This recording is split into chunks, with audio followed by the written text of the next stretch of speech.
Hello everyone, आपका एक नए वीडियो में स्वागत करता हूं। तो दोस्तों साल था 1990, मतलब 1990 के जितने भी एक्टर्स थे, 90s के कह रहा हूं मैं, उस टाइम पे जितने भी एक्टर्स थे वो लोग दोस्तों इंक्लूडेड शाहरुख खान, आमिर खान, संजय दत्त, सैफ अली खान एंड अक्षय कुमार और भी जो उस दौर के एक्टर थे दोस्तों, ये लोग उस टाइम पे करते थे कि भाई एक साल में हम दो दो तीन तीन मूवीज कर लें, क्योंकि इनको पैसे से मतलब था और इनकी स्टार्टिंग भी थी। लेकिन दोस्तों 2000 आने के बाद में एक एक्टर ने अपनी इस मुहिम को चेंज करा और उसने अपने तरीके से अपनी मूवीज को करने का फैसला लिया। दोस्तों एक साल में एक मूवीज करने का जो फैसला लिया वो सबसे पहले आमिर खान ने लिया, जो कि आपको ऑलरेडी पता लग चुका होगा और पता भी होगा जो जो भी पुराने हैं जो मेरी वीडियोस देख रहे हैं। मैं साल 2000 की बात कर रहा हूं, जब उस टाइम पे आमिर खान की दिल चाहता है और गदर के साथ जो मूवी रिलीज हुई थी लगान से दोस्तों आमिर खान सुर्खियों में छा गए कि भाई बंदा एक साल में एक मूवी लाता है और बाकी एक्टर्स के मुकाबले वो एक ही मूवी में अपना पूरा काम कर जाता है और कमा के ले जाता है। ये बातें उस दौर से होती आ रही थी, लेकिन शाहरुख खान, सलमान खान और भी जो एक्टर्स हैं उन लोगों को ये बात समझ में नहीं आई, यार एक साल में एक मूवी कैसे, यार हम बाकी दिन खाली बैठेंगे क्या। लेकिन ये चीज उनको बाद में समझ आई जब शाहरुख खान ने वीर ज़ारा मूवी में कदम रखा। वीर ज़ारा मूवी दोस्तों शाहरुख खान की इतनी बेहतरीन मूवी थी, यशराज बैनर को उस वक्त ऐसे बड़े प्रोजेक्ट की जरूरत थी जो कि शाहरुख खान ने उनको दी। अब दोस्तों इस बात से शाहरुख खान को और सलमान खान को भी धीरे धीरे समझ में आता गया कि भाई हम भी क्यों ना हो एक साल में एक मूवी दें लेकिन कंटेंट अच्छा दे। तो धीरे धीरे जैसे ऐसे चलते चलते फिर शाहरुख खान डॉन, उसके बाद में कभी अलविदा ना कहना, चक दे इंडिया, रब ने बना दी जोड़ी, धीरे धीरे ऐसे ऐसे उनका रावण, ऐसा एक साल में एक मूवीज उनका ये चलने लगा चलन कि भाई हम भी एक साल में एक मूवी करेंगे और बाकी एक्टर्स भी करने लगे बड़े बड़े, सलमान खान। लेकिन अक्षय कुमार का एक साल में दो तीन मूवीज करना तय था। उनका ये था कि भाई मैं तो नहीं छोड़ने वाला। वो अभी 90s के ही दौर में चल रहे हैं, जो कि तीन चार मूवीज उस टाइम पे लोग करते थे ऐसे ही। लेकिन दोस्तों जब जब आगे आगे चीजें बढ़ती गई, मतलब अब 2015 आया, 16 आया, 17 आया, 18, 19, जीरो तक मैं आपको बात करूं, जीरो और फैंस, ये दोनों जो मूवीज थी ये एक एक्सपेरिमेंटल मूवी थी जो कि शाहरुख खान को ये जो कंटेंट है ये करना था, ये उनके एक पसंदीदा कंटेंट थे। भले ही पब्लिक को पसंद ना आए, लेकिन शाहरुख खान ने खुद अपना जो एक दिली हाल था, अपना एक दिल था उनका ये मूवीज करने का कि यार मैं कभी एक दौर में कुछ ऐसी मूवीज करूंगा। तो फैंस और जीरो उनका एक अपना पर्सनल जो एक ब्यूटीफुल कंटेंट था अपने अंदर से कि भाई ये तो मुझे बहुत अच्छा लग रहा है तो ये मुझे करना है, तो उन्हें कर भी दिया। लेकिन पब्लिक को पसंद नहीं आया, नो डाउट भाई, इसमें कोई शक नहीं है, पब्लिक को पसंद नहीं आया। लेकिन उसके बाद में भाई अब आता है कोविड के आने के बाद में अब ये देखा गया कि शाहरुख खान जो थोड़ी दिन जो रिलैक्स बैठे, उन्होंने ये देखा कि अपने 4-5 साल पुराना जो ग्राफ है वो क्या है, वो कहाँ जा रहा है, आने वाले जो साल होंगे मुझे कितनी और कौन सी मूवीज करनी चाहिए। अब दोस्तों एक नाम आया निकल के पठान का नाम आया। रिलीज डेट आई दोस्तों 2023 जनवरी, डेट नहीं आई थी उस वक्त भी जब सबसे पहले पठान की जो है नाम आया था निकल के। उसके बाद में रिलीज डेट आती है जनवरी 25, पठान रिलीज, ठीक। अब कुछ दिनों के बाद जैसे जैसे पठान का अब आया जवान का भी एक नाम आया कि भाई जवान का जो फर्स्ट प्रोमो आया था आपको याद होगा 2 जून 2023। अब पब्लिक ये सोचने लगी कि यार एक साल में शाहरुख की 2 मूवीज, ये कैसे पॉसिबल है, इतना पॉसिबल कैसे है, एक साल में शाहरुख खान इतने सालों के बाद आ रहे हैं 2 मूवीज, यार हमें यकीन नहीं हो रहा। लेकिन दोस्तों धीरे धीरे अब जब पठान रिलीज हुई, पठान के रिलीज होने के बाद में जवान का हाइप बना। अब धीरे धीरे जवान की न्यू मतलब रिलीज डेट नजदीक आती जा रही है। जून में रिलीज थी, अप्रैल, जनवरी, फरवरी, मार्च, अप्रैल में दोस्तों इसकी जो एक रिलीज डेट है वो न्यू हो गई, जो कि सितंबर में हो गई। आपको पता होगा 7 सितंबर जो आ रही है।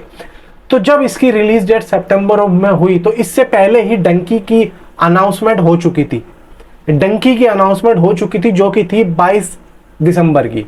अब जब 22 दिसंबर डंकी की अनाउंसमेंट हुई तो लोगों का और दिमाग आउट हो गया कि यार एक साल में 3 मूवीज कैसे पॉसिबल है। लेकिन जब 2 जून से हटके जवान सितंबर में गई, अब सितंबर में जो है अब पब्लिक के दिमाग में यह है कि भाई अब जो है डंकी पोस्टपोन होना तय है। वो इसलिए क्योंकि रेड चिलीज जवान को भी प्रोड्यूस कर रही हैं और डंकी को भी कर रही हैं। मतलब 2-3 महीने में 2 बड़ी मूवीज आना कैसे पॉसिबल है? It is not a possible, मतलब ये तो पॉसिबल ही नहीं है। ये कैसे मतलब मुमकिन है कि इतना बड़ा हीरो, इतना बड़ा एक्टर एक ही 2-3 महीने में दूसरी मूवीज कैसे ला सकता है और वो कैसे हिट करा सकता है? तो भाई देखो, सीधी सी बात ये है, पोस्टपोन का नाम बहुत पहले सुना था, 1-2 महीने पहले सुना था। बहुत से लोगों ने ये बोला और हमें भी लगा कि यार पोस्टपोन शायद हो जाए, क्योंकि 2024 के लिए ऐसी कोई मूवीज बड़ी शाहरुख खान की जब तक हमारे पास न्यूज नहीं आ रही थी। लेकिन दोस्तों, शाहरुख खान ने एक बात जो है सोची, उनके दिमाग में एक बात आई कि जब और एक्टर्स एक साल में 4-4 मूवीज कर सकते हैं और उल्टा सीधा कंटेंट पेल सकते हैं, तो मैं एक ऐसा जो है रिकॉर्ड बनाऊंगा जो कंटेंट भी अच्छा होगा, जो 1000 करोड़ भी जाएगी और एक साल में मैं 3 मूवीज कर भी सकता हूं।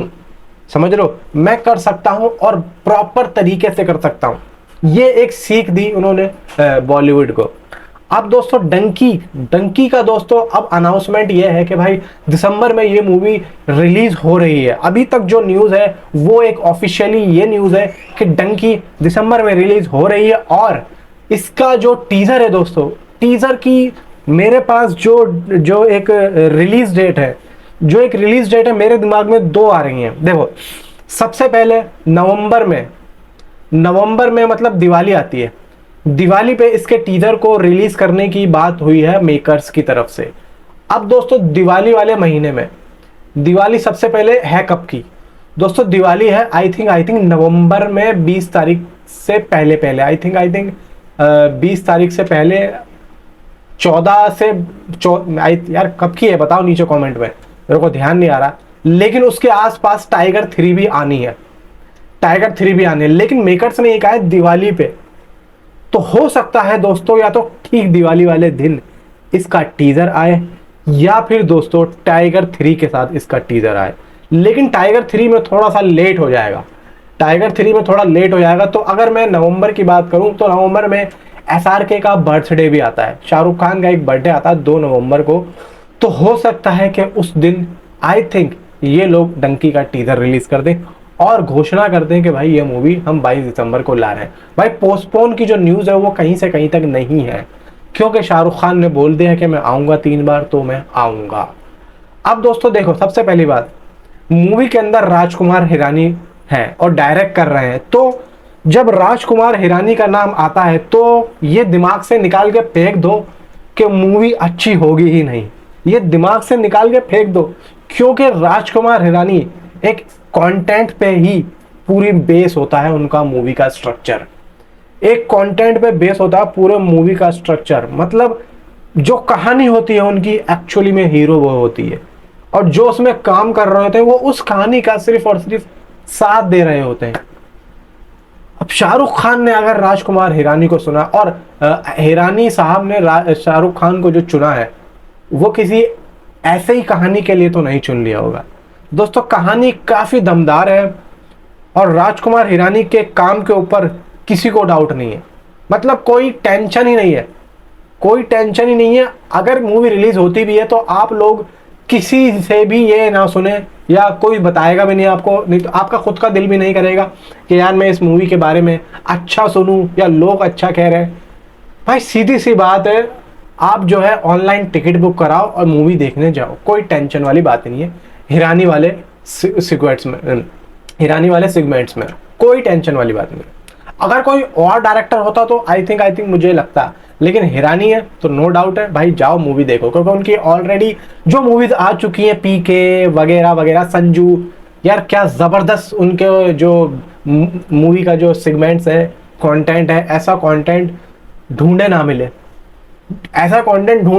मैं बता रहा हूँ आपको, अगर 2 डायरेक्टर का नाम ज्यादा लिया जाता है और हिट मूवीज में, तो SS राजामौली और अपने राजकुमार हिरानी। तो फिलहाल दोस्तों, डंकी पोस्टपोन नहीं हो रही है। डंकी 22 दिसंबर जो इसकी रिलीज डेट आ रही है उस दिन रिलीज हो रही है। हो सकता है कि 22 दिसंबर चेंज भी हो सकती है, कुछ भी हो सकता है, मैं तो अभी वो बता रहा हूँ जो है। तो भाई कोई ऐसी बात नहीं है, टेंशन मत लो। तो दोस्तों वीडियो को लाइक ना किया हो तो लाइक करो और वो छोटा सा बेल आइकन भी प्रेस कर दिया करो, ताकि जब मैं वीडियो डालूं तो आपको नोटिफिकेशन मिल जाए। तो मिलता हूं आपसे अगली किसी वीडियो में। And thanks for watching.